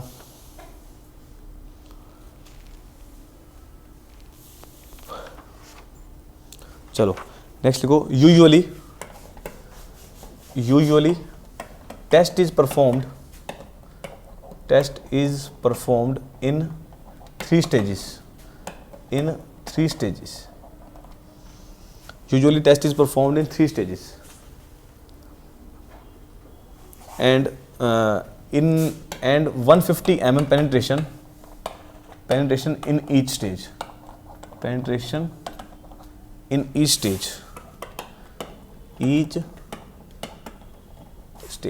तीन स्टेज में होती है। लास्ट में जो तीन, अब देखो मैंने ये पहले बता दिया एसपीटी नंबर क्या है। इसमें क्या होता है, जो स्टेज है 3 स्टेजेस में 150 mm की सेटलमेंट करते हैं। वो 150 mm की सेटलमेंट में नंबर ऑफ ब्लोज कितने लगे पहला डिस्कार्ड कर देते हैं, फिर दोबारा करते हैं 150 mm का, उसको ले लेंगे, प्लस जो लास्ट में एक और लेंगे उसको ले लेंगे, वो नंबर ऑफ ब्लोज होंगे, वो एसपीटी नंबर। तभी मैंने लिखा SPT number is defined as the number of blows required of last 300 mm of penetration, last वाली जो 300 mm है। ठीक है, अब और क्या लिखवाऊँ इसमें, बस करेक्शन अप्लाई करनी है इसमें। चलो ठीक है, अब करते हैं इसको। फोटो दिखा दूँ पहले, इसको फोटो देख लो, ये रहा, ये है मेरा स्टैंडर्ड पेनिट्रेशन टेस्ट। अब स्टैंडर्ड पेनिट्रेशन टेस्ट में क्या, इसको लोड लगाने का देखो तरीका बता रखा है। ऊपर पुली बांध रखी है, यहाँ पे हैमर है। इस हैमर का वेट कितना बता दिया आपको, 63.5। सारे क्वेश्चन हैं वेट ऑफ द हैमर। इसमें क्या करते हैं, फॉल कितना होता है 30 इंच का या 750 mm का, एक ही बात है। इसमें फोल्ड करते हैं, देखो ऐसे करके छोड़ देते हैं, समझ रहे हो ना बात। इसमें जो फोल्ड करेंगे नंबर ऑफ ब्लोज लगेंगे। जैसे ही 150 mm की सेटलमेंट होगी, 150 mm की सेटलमेंट होगी, फिर नोट कर लेंगे नंबर ऑफ ब्लोज कितने हैं, फिर उसी पे ही 150 mm की सेटलमेंट फिर करेंगे, फिर उसको नोट कर लेंगे, फिर 150 mm की सेटलमेंट करेंगे, फिर नंबर ऑफ ब्लोज, जो लास्ट वाली जो 150 mm में जितने नंबर ऑफ ब्लोज लगे वो एसपीटी नंबर होगा। बस ये टेस्ट होता है। दूसरा, अब क्या है, ये टेस्ट भी ना 3 या 4 स्टेप्स में होता है। 4 मतलब एक टेस्ट कर लिया इस जमीन पे आपने, अब इस पे क्या करेंगे, इस जमीन को या तो आप और उसकी खुदाई करेंगे 2 से 3 मीटर की इंटरवल पे, फिर टेस्ट करेंगे, या इसकी जगह बदलनी पड़ेगी। एक ही जगह पे आप बार बार टेस्ट नहीं कर सकते। ये जो टेस्ट करना होता है हमें 2 या 3 बार हमें सैंपल लेना होता है। पहले इस पे ड्रा तो कर ही सकता हूँ, कलर ले लो, जैसे पहले कर दिया इस यहाँ पे, ठीक है, टेस्ट हो गया, नंबर ऑफ ब्लोज आ गए, एसपीटी नंबर आ गया, फिर दोबारा करेंगे, फिर यहाँ पे किया, इसके बीच में गैप होना चाहिए 2 से 3 मीटर के इंटरवल का, समझ गए। फिर तीसरा, फिर यहाँ करेंगे, 3 आ जाएंगे। फिर इसका मतलब यहाँ पे क्या आ गया, this is test A, this is test B, this is test C, फिर इसका एवरेज लेंगे, वहां से पता लगता है अपने को एसपीटी नंबर क्या है, समझ गए। तो इसके लिए कुछ करेक्शंस भी होती हैं, वो करेक्शन देख लेते हैं हम लोग, ठीक है। चलो अब इसके आगे कर दूँ, नेक्स्ट लिखो करेक्शंस, करेक्शन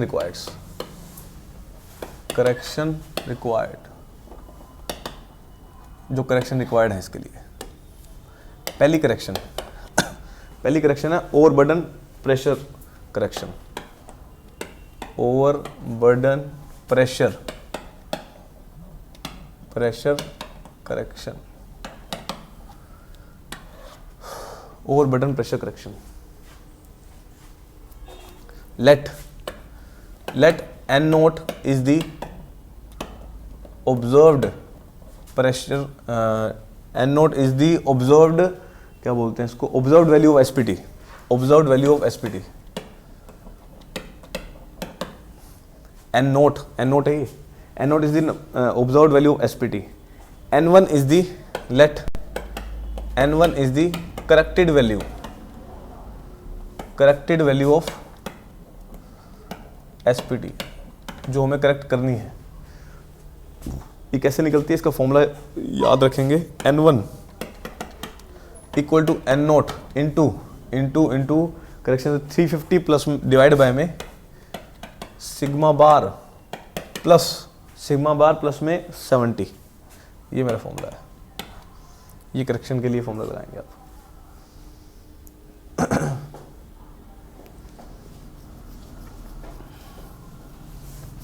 ठीक है, इसमें क्या होता है, सिग्मा बार क्या है, where sigma bar is effective overburden pressure. ठीक है, effective overburden pressure. Sigma bar is not greater than 280 newton per mm square. 280 newton per mm square या किलोन्यूटन है क्या, सॉरी यहाँ लो किलोन्यूटन।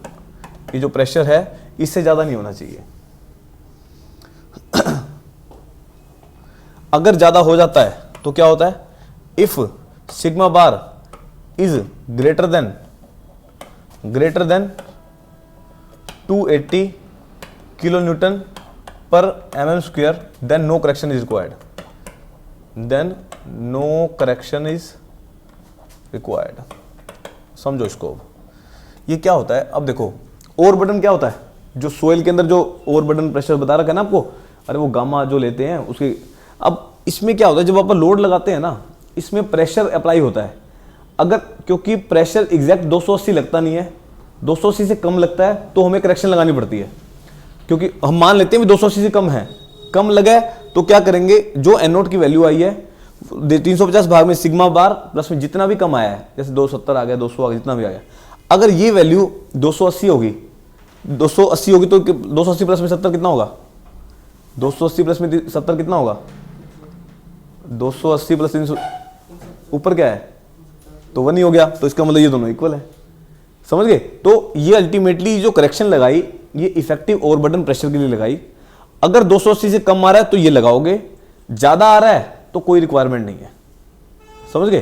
तो कम से कम आपको 280 तो चाहिए था, कम आ रही है तभी हमें लगानी पड़ेगी, तो ये करेक्शन अप्लाई करेंगे। समझ गए बात। नेक्स्ट करेक्शन, कोई प्रॉब्लम तो बताओ। सेकंड करेक्शन, सेकंड है water table correction. Next is water table correction और डायलाटेंसी करेक्शन। डायलाटेंसी करेक्शन और एक और बोलते हैं, इसका नाम है, एक और नाम बता देता हूँ, इसको बोलते हैं फाइन करेक्शन, और है fine correction. Fine correction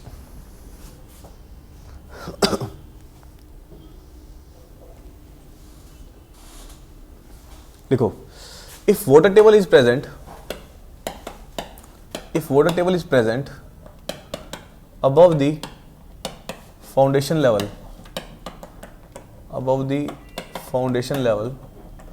then water table correction is required. Correction is required. If water table is not present,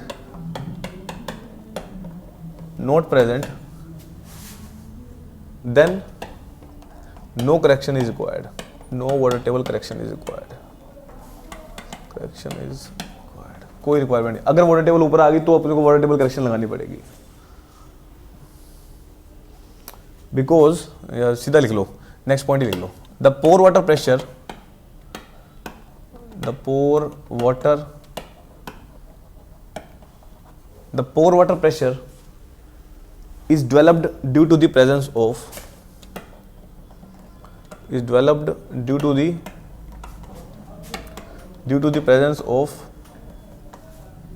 water table. Water table के कारण क्या होगा, पोर वाटर प्रेशर डेवलप हो जाएगा।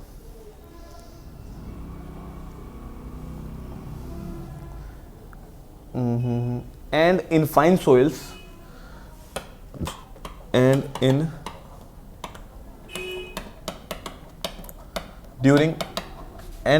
soils during dynamic action of hammer during dynamic action of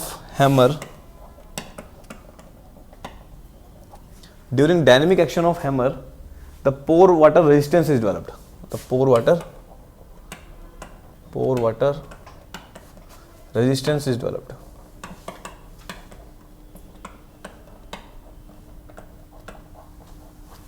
pour water resistance is developed. अब इसके लिए correction देख लेते हैं. इसके लिए जो फॉर्मूला है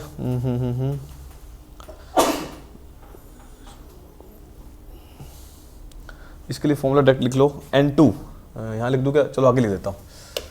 N2 इक्वल टू जो करेक्टेड वैल्यू होगी 15 प्लस 1/2 N1 माइनस में 15. अब जो करेक्शन आपने उसके लिए लगाई थी, किसके लिए? ओवर बर्डन के लिए. उसको फर्दर करेक्ट करना पड़ता है किसके लिए? वोल्ट टेबल के लिए. ठीक है ना, उसके बाद ही इसको लगानी पड़ती है. सो लिख लो N1 is the corrected value for over burden pressure. N1 is the corrected value of over burden pressure. Over burden pressure.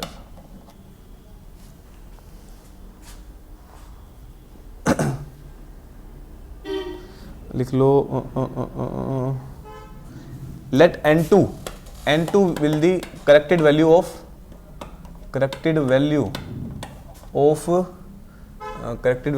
water table. corrected value for water table लिख सकते हो. corrected value for water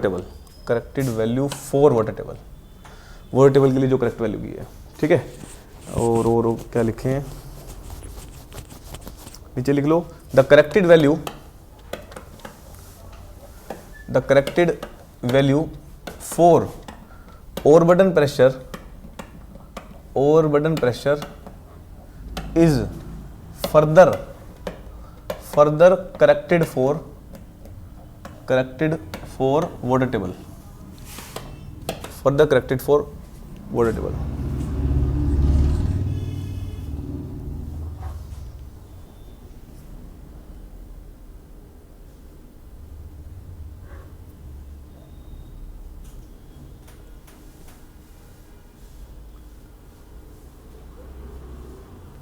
ठीक है. Next point लिखूंगे.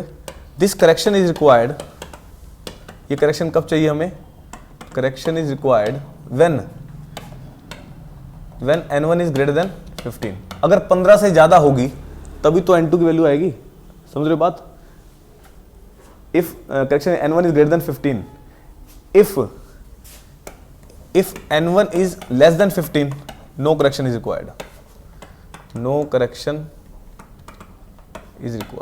कोई correction की जरूरत नहीं है.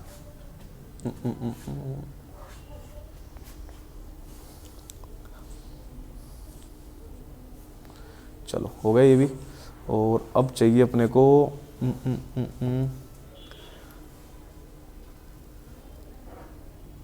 that is final speed number is average of.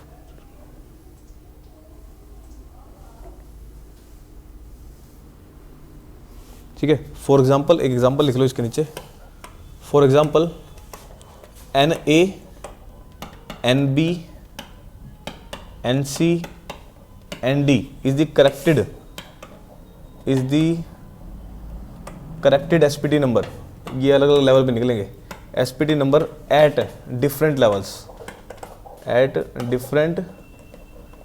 अलग अलग जैसे बताया था ना, टेस्ट 1, टेस्ट 2, टेस्ट 3 अलग लेवल पे कर दिए. 4 टेस्ट कर दिए मैंने. ठीक है. अब ये 4 टेस्ट क्या करेंगे? एवरेज वैल्यू ले लेते हैं जो एग्जैक्ट SPT नंबर आएगा. तो NA plus NB plus NC plus ND divide by क्या कर दोगे? 4. टेक द एवरेज वैल्यू जो SPT नंबर होगा. So final SPT number is this. This is N equal to final SPT number. देखो कुछ समझ नहीं आ रहा तो बताओ. टेस्ट खत्म हो गए भाई सारे.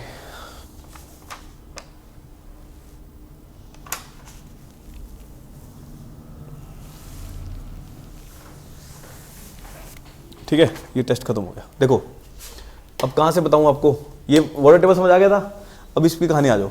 इसमें क्या बताया इसने, इसमें बताया भी करेक्शन लगानी है आपको वाटर टेबल की। अब वाटर टेबल की करेक्शन कब लगेगी, if water table is present, अगर फाउंडेशन लेवल से ऊपर पानी आ गया, इसका पोर वाटर प्रेशर जनरेट हो जाएगा, तो वाटर टेबल करेक्शन की रिक्वायरमेंट है। Water table is not present, तो कोई वाटर टेबल करेक्शन की जरूरत नहीं है। अगर पोर वाटर प्रेशर डेवलप हो गया due to the presence of water table, the pore water pressure develop हो जाएगा, ये बता रहा है, अगर पानी ऊपर आ जाता है। एंड इन फाइन सोइल, अगर सोइल फाइन होगी, इसी केस के अंदर सोइल फाइन है तो डायनेमिक एक्शन हैमर के कारण क्या होगा, जो पोर वाटर क्या करेगा, रेजिस्ट करने लग जाएगा, उसको एकदम से लगेगा इंपैक्ट के कारण। ठीक है, तो हमारे को वाटर टेबल करेक्शन लगानी पड़ती है, तो N2 की वैल्यू निकालनी पड़ेगी। अब N1 क्या हो जाएगा, जो करेक्टेड वैल्यू होगी किसकी, एसपीटी नंबर की। अब वहां पे N0 माना था, याद है, देखो N0, वो N0 जो है N1 बन जाएगा। अब जो N1 निकलेगा, अगर N1 की वैल्यू 15 से ज्यादा है तब तो लगेगी, N1 की वैल्यू 15 से कम है तो नहीं लगेगी। तो ये मेरे फॉर्मूले हैं, अप्लाई करेंगे, एक सवाल करेंगे इस पर भी। चलिए ठीक है, चलो एक क्वेश्चन देखते हैं इसके ऊपर। हैं क्या रह गया, क्या स्प्लिट स्पून सब रह गया क्या, चलो क्या रह गया, ये रहा, ये फोटोज दिखाते हैं। ये स्प्लिट स्पून सैंपलर है जो हम बोर होल में लगाएंगे। ठीक है, इस पे, इसके ऊपर क्या लगेगा, हैमर लगेगा उसके ऊपर। ये स्प्लिट स्पून सैंपलर ऐसा होता है, देखो ये दिखा रखा है हमने। ठीक है ना, तो इसको ऐसा करो, 2 मिनट के लिए पॉज करो।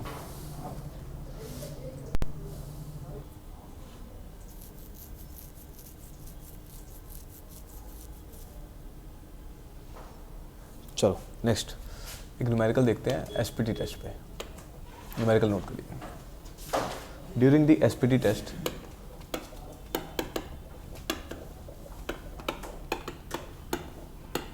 during the SPD test 4.5 meter at 4.5 meter below the ground.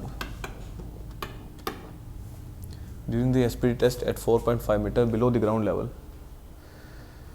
following observation are taken. Following observation are taken. Following observation are taken. इसमें पेनिट्रेशन डेप्थ है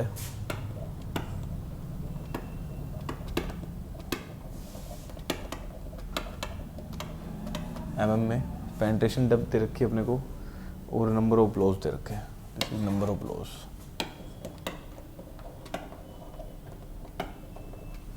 पेनिट्रेशन डेप्थ है अपनी 0 से 75, 75 से 150, 150 से 225, 225 से 75 को जोड़ना इसमें 300, 300 से 375, 375 से 425, 450, यहाँ तक 450 तक। इसमें दे रखे हैं 3, 3, 6, 6, 8, 7, ये डाटा दे रखा है। Number of blows, assuming water table at ground level, assuming water level at ground level, and soil is to be fine, and soil is to be fine sand, soil is to be fine sand. Overburden correction factor is 1. Overburden correction factor is 1.0, and the final corrected SPT value is, the final corrected SPT value is, final corrected SPT value is, ये सारे कहानी दे रखी है। ठीक है, अब option, हाँ, water level eight ground level, assuming water level eight ground. अब आपको ऑप्शन दे रखे हैं, ऑप्शन लिख लो, क्या लिख रहा हूँ, ऑप्शन दे रखे हैं 18 19 21 33, 18 19 21 33। चलो करो।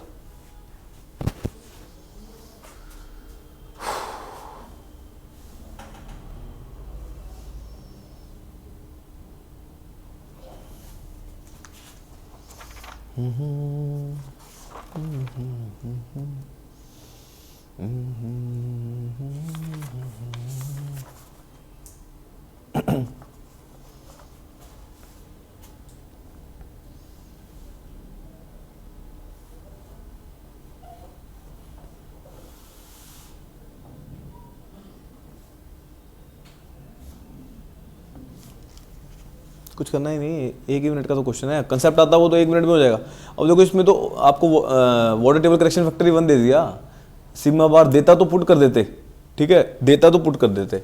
तो ये बताओ मुझे वैल्यू, पहले तो ये बताओ 0 से 75, 75 से 150, 150 हम तक छोड़ते हैं, याद आ गया, बाकी ले लेते हैं। कितने हैं ये टोटल, कितने हैं, अरे कितने हैं, 12 और 8 20 और 27, 27 नंबर ऑफ ब्लोज हैं। अब करेक्शन देखनी है अपने को, 27 नंबर ऑफ ब्लोज हैं। अच्छा, अब अपने को वैल्यू दे रखी है एन नोट की वैल्यू दे रखी है 27, ठीक है। N1 की करेक्ट इसको करनी है अपन ने। N1 इज करेक्टेड वैल्यू, बताया था ना आपको, N1 is corrected value, N note जो वैल्यू गिवन है इनटू वाटर करेक्शन फैक्टर कितना है 1, N1 कितनी आ गई, अरे एन नोट माना था क्या, पीछे देखना करेक्ट, एन नोट था क्या, एन नोट था यार, हाँ एन नोट था ना, ये एन नोट था, ये एन नोट, ये N1, ठीक है। कितनी वैल्यू आ गई 27, मतलब एन नोट की वैल्यू 27 आ गई, ठीक है ना। इसको करेक्ट कर दिया अपन ने, तो करेक्ट करने के बाद 27 आ गई, एन नोट की वैल्यू 27 है, तो अब होगा ना ये, अरे एन नोट थी करेक्टेड वैल्यू, अच्छा ऑब्जर्वेशनल थी क्या, ठीक है ठीक है ठीक है, ये लो यार, तो इसका मतलब N1 आ गई, N1 की वैल्यू कितनी आ गई 27।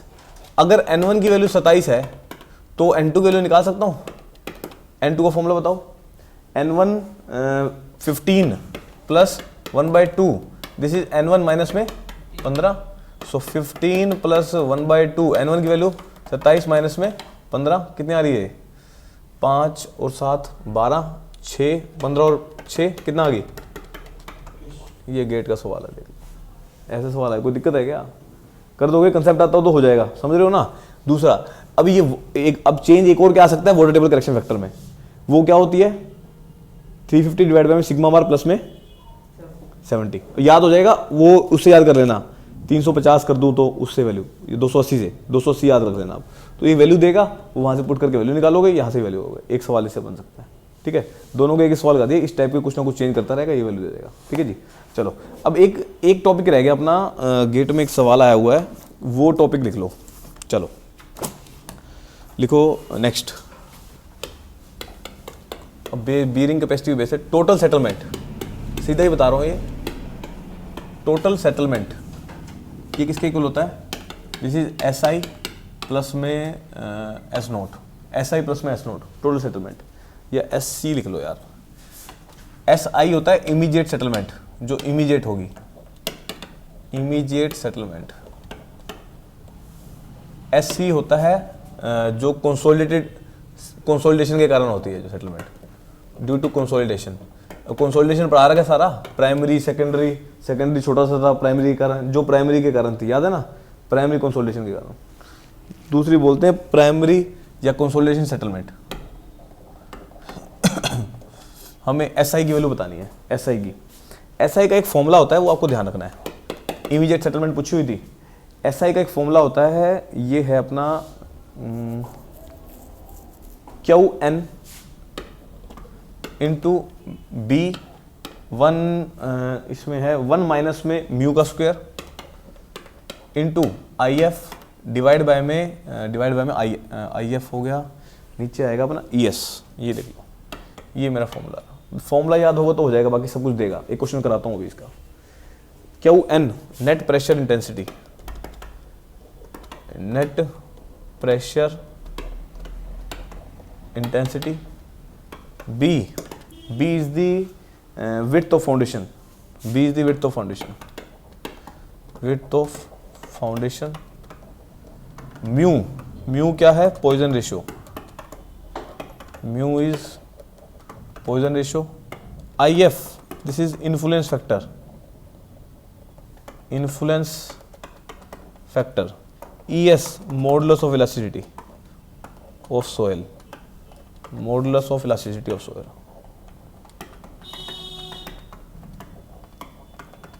लो ये लिख लो, सोइल की मॉडुलस इलास्टिसिटी, क्वेश्चन लिख लो इस पे, बस वैल्यू पुट करनी है, समझ आ जाएगा उसको। बस अब बार बार क्या है, शॉर्ट नोट्स बनाओ, सारे फॉर्मूले बार बार लिख के देखते रहो, समझ गए ना बात। अब सारी फाउंडेशन आपने 2 पेज के अंदर कर देनी है, समझ रहे हो। अब तक जितनी भी कराई है मैंने, शैलो के नोट्स बनाओ, 1 पेज में सारे फॉर्मूले आ जाएंगे, बस डेली पढ़ना है उसको, और कुछ नहीं है, याद रह जाएंगे, सवाल हो जाएगा।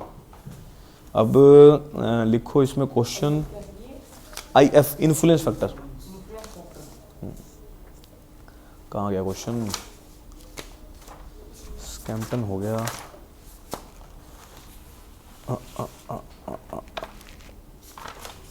क्वेश्चन लिखिए, IF इज इन्फ्लुएंस फैक्टर, लिखो। क्वेश्चन दे रखा था, calculate the immediate settlement, calculate the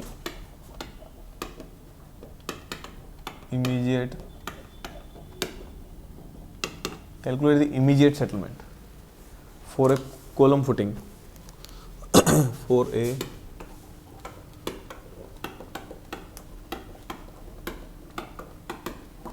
column footing of 1.5 meter dia,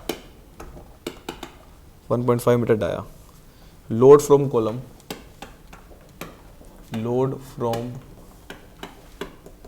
column is 150 kilonewton, and modulus of elasticity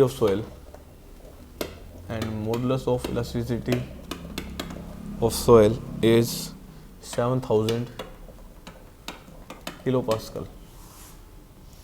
IF is 0.79, mu is 0.25, ये दे रखा था, ऑप्शन दे रखे थे 13.5 mm, B 27 mm, C 54 mm, D 135 mm। करो value put करो फटाफट से।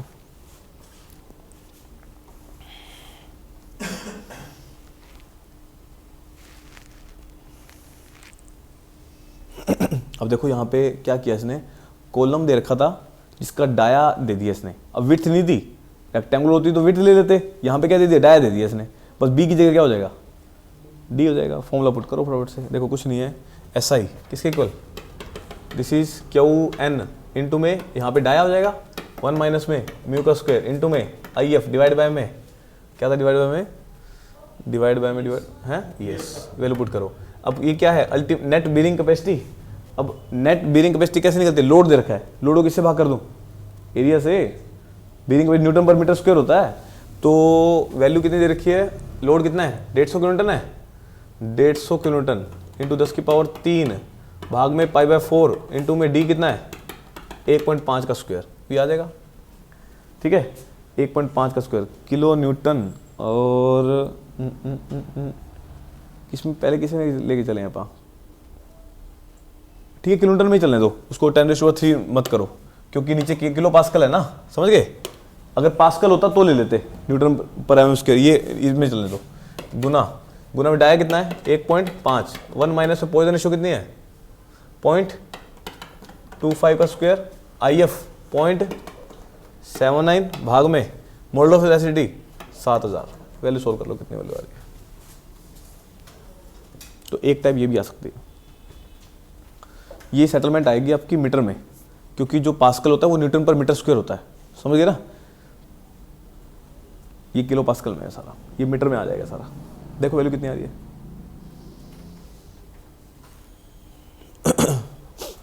कैलसी दूसरा यूज करना शुरू कर दो भाई, कब करोगे, वहां पे यूज ही नहीं कर पाओगे वो।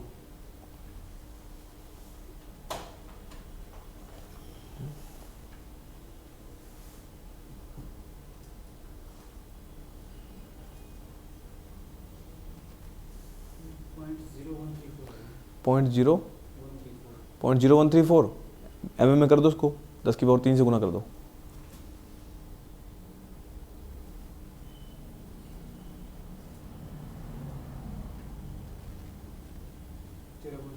तेरह पॉइंट, तो वैल्यू आंसर क्या हो गया?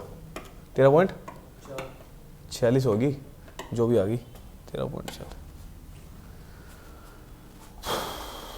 चलो जी, ये आपकी शैलो पूरी कंप्लीट हो गई है।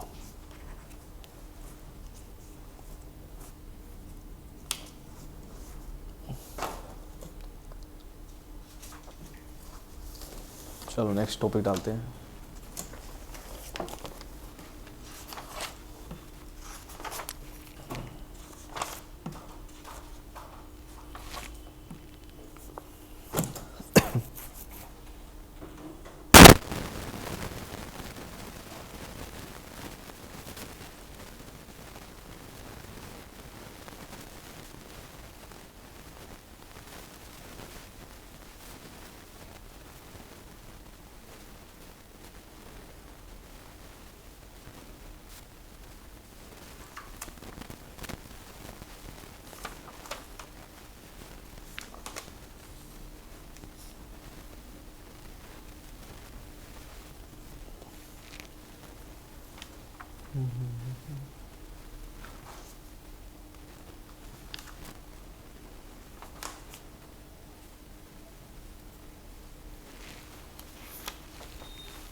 हो गया?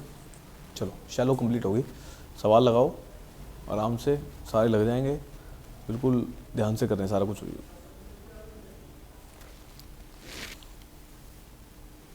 Next foundation, pile foundation start करते हैं। चलो नेक्स्ट चैप्टर है अपना पाइल फाउंडेशन। नेक्स्ट देख लो, अगली करनी है तो अगली कर दो। चलो इसमें कंप्लीट होगी ना, रोक दो, कोई इशू वाली बात नहीं, लगा देंगे टाइम जितना चाहोगे।